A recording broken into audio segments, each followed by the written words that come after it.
Hey, what's happening, Tampa Bay Buccaneers fans? It's former Buccaneers defensive tackle James Cannida, and this is Games Pewter Perspective. Please make sure you like, subscribe, and smash that bell so you know every time that I'm dropping brand new content here on Big Game Sports and Entertainment Network. That's right. Free agency is underway in the NFL. There's been a lot of moves going on, but none more important than what's happening with your Tampa Bay Buccaneers. Um, so far, the Buccaneers have made quite a few splashes. Most importantly, signing back some key players that I think will be pivotal to the 2025 season. There's still some things that we will have to do and things that we will have to get done. But nevertheless, so far, so good. And I know most of you guys have already been on all the social media platforms with your Buccaneer content creators and knowing what's going on. But I still had to just touch on it and talk about it. First and foremost, we got the captain coming back, Levante David. That's right, Levante David returns on a 1 year, $10 million deal. 9 million of that is guaranteed, but when it comes to Levante David, he's a key leader and a defensive cornerstone for the Tampa Bay Buccaneers. David's presence ensures stability and veteran leadership. Going to be needed. Now, I will talk about later on that we have to find a replacement soon. But hey, right now we are excited that Levante David is back and going to be with us another season. Another big signing that everyone was excited about when it happened. Wide receiver Chris Godwin. He secured a 3 year, $66 million deal. His return solidifies the receiving core and keeps top offensive weapon in Tampa. That duo of Godwin and Evans is amazing.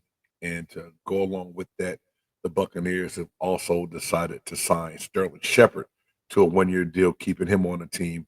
It's 1 year, $2.5 million deal. Shepard brings experience and reliable route running to that receiving room and will help out with Godwin um, and Mike Evans as well. It's a good thing, and with the young receivers around them, I think you have three veteran leaders that can teach young receivers what it means to be a pro. Um, Another move that was big in my eyes: offensive lineman Ben Branson. He resigned to maintain continuity on the offensive line, and he is a very, very, very valuable piece in depth, and will probably be that swing tackle if he needs to be. Um, Another guy.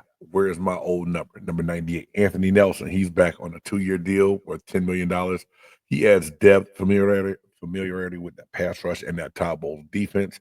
Nelson makes the plays that he needs to make when he's in the game, relieving people, and him being back is key. Now, this move here is crazy because a lot of people kept saying, "What's going to happen with this guy? What's going to happen with this guy?" Kyle Trask is back. He's retained as a backup quarterback, and I don't think this is a bad move. Baker's our guy. We drafted Kyle in the second round 3 years ago, and thought that he may have to be the replacement for Brady, but he never really has grown into that role. But at the same time, he hasn't had to be a starter. So I think he's a reliable backup. I don't mind them re-signing Trask at all. I think that is a good thing, but he's retained as a backup option, providing depth and competition at the position. Who's going to be the third quarterback coming out of camp? Lo and behold, we shall see. And then a couple additional moves. The one big splash at edge that we talked about last week, Hassan Reddick. 1 year, $14 million deal. Hassan Reddick's a proven pass rusher with multiple double digit sack seasons, and he will boost the Buccaneers defense. He said he can't wait to be in front of the crew and to get things done and play.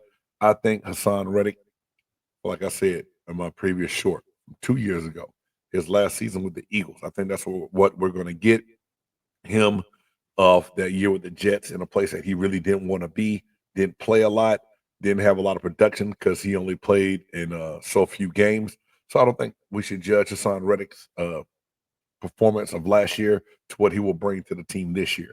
Cornerback Kendall Vildor, he joins on a 1 year, $1.3 million deal from the Detroit Lions. He provides depth in the secondary, and we were beat up in the secondary last year. So it gives us veteran depth, but I think also a position that we will need to address. in the draft this year. And then this move I liked a lot too. Offensive tackle Charlie Heck from the Houston Texans. He has offensive line depth, and that's a guy too that can be that swing tackle, play both sides, fill in if people get hurt, have to move, or just to break. He can play right and left side. Has had a solid career so far since being in the NFL, and will give us a little bit more depth on the offensive line. And then last but not least, we got punter Riley Dixon. Dixon signed a 2-year, $6 million deal. This strengthens the special teams unit with his consistent punting ability. Sometimes I think that position is overlooked, and that is a position that at times last year we lacked that. So a good punter helps pin an offense back, put your defense out there with great field position. So let's see what Riley Dixon can do. 2-year, $6 million deal. That means that the Buccaneers think highly of him. Looking at a lot of different teams' grades so far, the Buccaneers are coming out with the B. That's right. Yahoo Sports writer Frank Schwab, he gives the Buccaneers a B for all their free agent moves. He highlighted their ability to retain some key players while making some smart veteran additions. The Buccaneers have taken a balanced approach in free agency, prioritizing roster continuity while adding experienced playmakers to maintain a competitive edge. And that's all you really want when it comes to it. You want to be competitive. And the Buccaneers being able to win the NFC South for the last 3 seasons, while I think our counterparts haven't done a lot to get better, I think we're ahead of every team in the NFC South, according to Schwab's list, and it makes for a lot of excitement. I think that this is going to be a really good season coming up. I just have a good feeling about it. I believe that Jason Light and his team will draft well to go along with these moves that they've made so far. And we know there's going to be some more roster moves done leading up to draft day and then leading into mini camp, training camp, and then on to the season. Um, Buccaneer fans, let me know below. How do you feel so far about the moves that have been made by the Tampa Bay Buccaneers? Would you give this a grade higher than a B, lower than a B, or do you think that that B grade is right on par and in line with what's been done so far for in the Tampa Bay Buccaneers facility? Anyway, again, former Buccaneers defensive tackle James Cannida, and this is Games Pewter Perspective. Thank you for watching. Until next time, peace.